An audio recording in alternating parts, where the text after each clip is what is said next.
প্রিয় ভিউয়ার্স, আসসালামু আলাইকুম। আশা করি সবাই ভালো আছেন। আলহামদুলিল্লাহ আমিও ভালো আছি। তো আজকে গরুর মাংস ভুনা করব, এটা আপনাদের সঙ্গে শেয়ার করব। তো আমি এখানে তেল দিয়ে নিচ্ছি পরিমাণ মতো।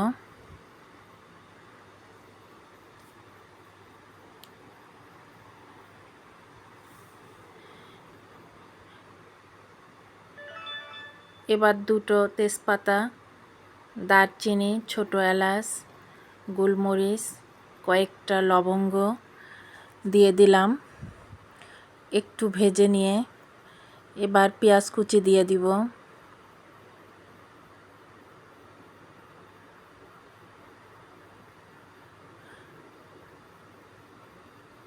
পেঁয়াজ কুচিগুলো একটু ভেজে নিব। তো এখানে আমি 1 কেজি গরুর মাংস নিয়েছি, হাড়, মাংস, চর্বি সহ।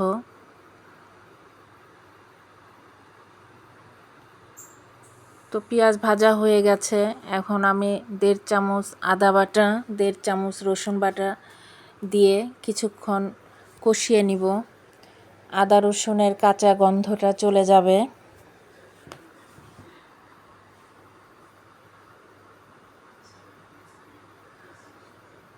কিছুক্ষণ কষানো হয়ে গেলে এখানে আমি 1 চামচ হলুদ গুঁড়া, 1 চামচ ধনিয়া গুঁড়া, 1 চামচ জিরা গুঁড়া আর 1.5 চামচ লাল মরিচের গুঁড়ো দিয়ে দিব। দিয়ে এটা ভালো করে কষিয়ে নিব। সামান্য পানি দিয়ে ভালো করে কষিয়ে নিব, তা না হলে মশলাটা পুড়ে যাবে।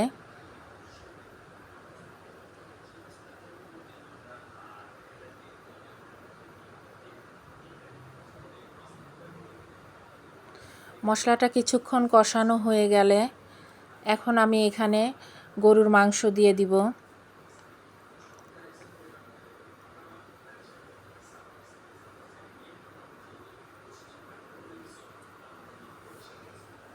স্বাদ মতো লবণ দিয়ে দিব। দিয়ে এই মাংসটা অনেকক্ষণ কষিয়ে নিব, 15-20 মিনিট কষিয়ে নিব।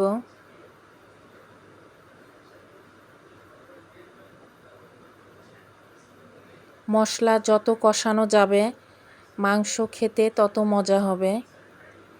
তো ঢেকে কিছুক্ষণ কষিয়ে নিব। মাংস থেকে পানি উঠেছে।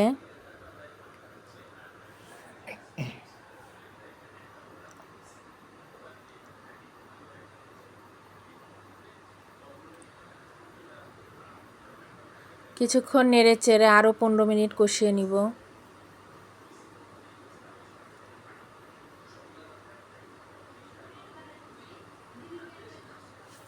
এবার মাংস সিদ্ধ হওয়ার জন্য পানি দিয়ে দিব। এখানে আমি গরম পানি ব্যবহার করেছি, দিয়ে ঢেকে দিয়েছি।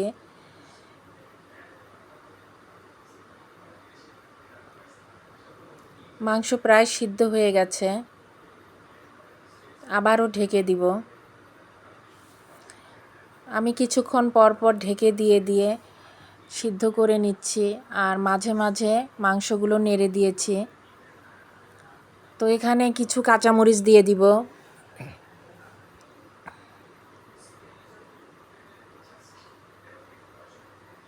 গরম মশলা গুঁড়ো দিয়ে দিব।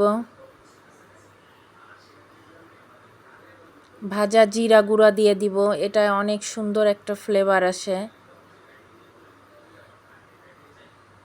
দিয়ে কিছুক্ষণ কম আঁচে মাংসটা রেখে দিব সিদ্ধ হওয়া পর্যন্ত। গরুর মাংস যত সিদ্ধ হবে, যতটা নরম হবে খেতে ততটা মজা হবে। তো আমার মাংসগুলো সিদ্ধ হয়ে গেছে। তো হয়ে গেল আমার গরুর মাংস ভুনা। তো ভিডিওটি ভালো লাগলে একটা লাইক, শেয়ার, কমেন্ট করবেন, একটা সাবস্ক্রাইব করবেন। তো সবাই ভালো থাকুন, সুস্থ থাকুন। আল্লাহ হাফেজ। আসসালামু আলাইকুম।